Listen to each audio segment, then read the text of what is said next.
वीर साई मुनि कहावत के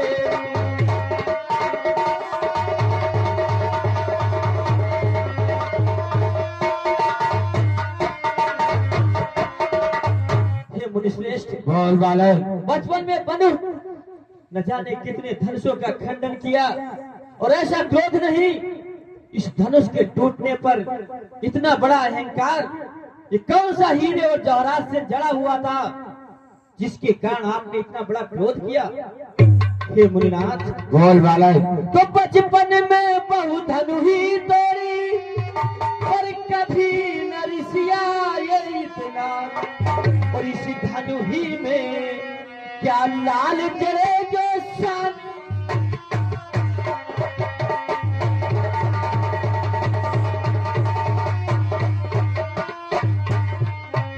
इस धनु ही में क्या लाल जले जो स्वामी दरबार इतना।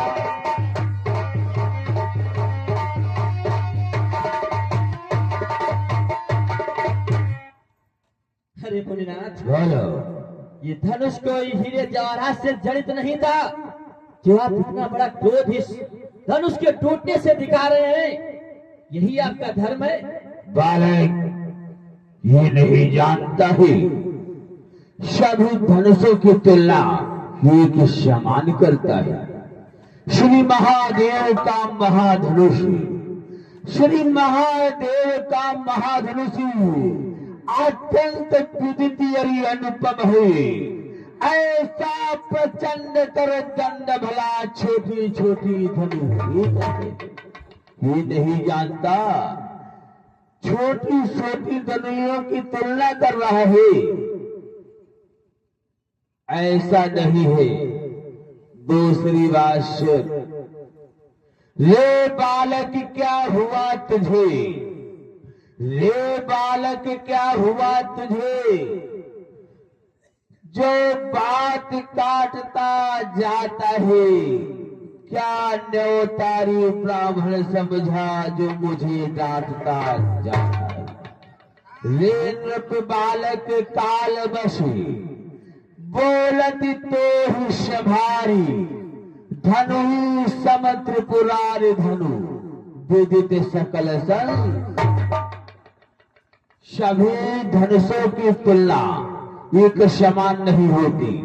वही तोड़ने की बात मैं तुझसे ये पूछना चाहता हूँ कि बचपन में तुमने कब और कहाँ पर धनुष के टुकड़े टुकड़े किए थे? अरे बालकों के साथ में तूने खेला होगा, धनुषों को तोड़ा होगा, ये नहीं जानता है। इस धनुष पर केवल भगवान भोले बाबा का ही अधिकार था, जो कि धरोहर के रूप में मिथिला नगरी में रखा हुआ था, जनक नगरी में रखा हुआ था। उसको तूने आज तुड़वा दिया और मुझसे कहते हो कि शांति हो जाओ। बना ऐसा कहा हो सकता है? हरो हरो यानी रामचंद्र के पुत्र यानी लचिका और लचिके यानी दोनों भाइयों की तरफ से बाप पुत्रों की तरफ से ये 11-11 रुपया तुम्हारे लिए कलम बन देंगे है और कहा पलंग भर भर दिखा रहा कखा तोड़ दे है, कोई बात नहीं। हे मुनिश्रेष्ठ बोलो। जिस तरह से तुमने कहा कि मैंने इन छोटे धनुषों को तोड़ा था, ऐसा नहीं है। फिर कैसा है? आपको अच्छी तरह से याद होगा जिस समय देवताओं और असुरों से संग्राम चल रहा था और देवगण निरंतर असुरों से परास्त होते जा रहे थे, उस समय समस्त देवताओं ने ब्रह्मा के पास एक सभा जोड़ी और उस सभा में त्राहिमाम करते हुए आए। कहा, हे ब्रह्मदेव, यदि इसी तरह निरंतर देवताओं का संग्राम निरंतर हारता रहा तो ये पृथ्वी की श्रेष्ठ का ही विनाश हो जाएगा, इसलिए हमें कुछ उपाय करना चाहिए। कैसा उपाय? हे मुनिनाथ, सभी देवताओं ने अपने अस्त्र शस्त्रों की रक्षा करने के लिए उपाय सोचना शुरू किया कि यदि देव अस्त्र शस्त्र असुरों के हाथ में आ गए तो निश्चय ही वो दिन दूर नहीं है जब सृष्टि विनाश पर पहुंच जाएगी। इसलिए सोचा गया कि इस जो देवस्त्र हैं सुरक्षित रहेंगे कहाँ। मुन्नाथ, आपको याद होगा कि आपके आश्रम में सारे देवस्त्रों को सुरक्षित रखाया गया, क्योंकि उस समय सबसे श्रेष्ठ ताकतवर आप ही थे।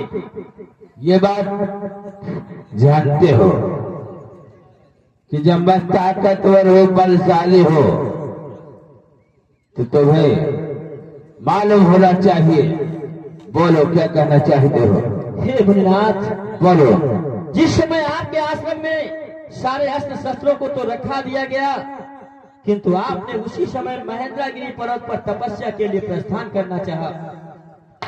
हाँ, इस बात को जब देवताओं में फिर पता चला तो उन्होंने सोचा अब क्या होगा। इसलिए इस पृथ्वी ने एक बूढ़ी स्त्री का रूप बनाया और मैं उसके साथ एक छोटा सा पुत्र बनकर आपके आश्रम पहुंचे। फिर क्या हुआ? मुन्नाथ, उस स्त्री ने आपसे निवेदन किया कि मेरा पुत्र बड़ा ही उदंड स्वभाव का है, यद्यपि इसे कोई आश्रय नहीं देता है। आप मुनिवर हैं, मेरे पुत्र को और मुझे आश्रय दे दें। और आपने कहा ठीक है, आश्रय दिया। आपको याद आ रहा होगा। बोलो। मुनिनाथ, फिर आप महेंद्रगिरी पर्वत पर सीधे प्रस्थान करते हुए चले गए।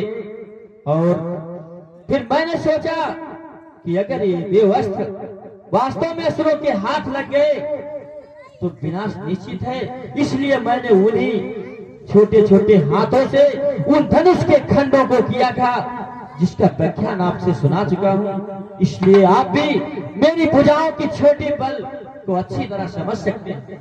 बालक भुजाओं की बात करता है और वो उससे बराबर बात करता है, लेकिन तुझे नहीं मालूम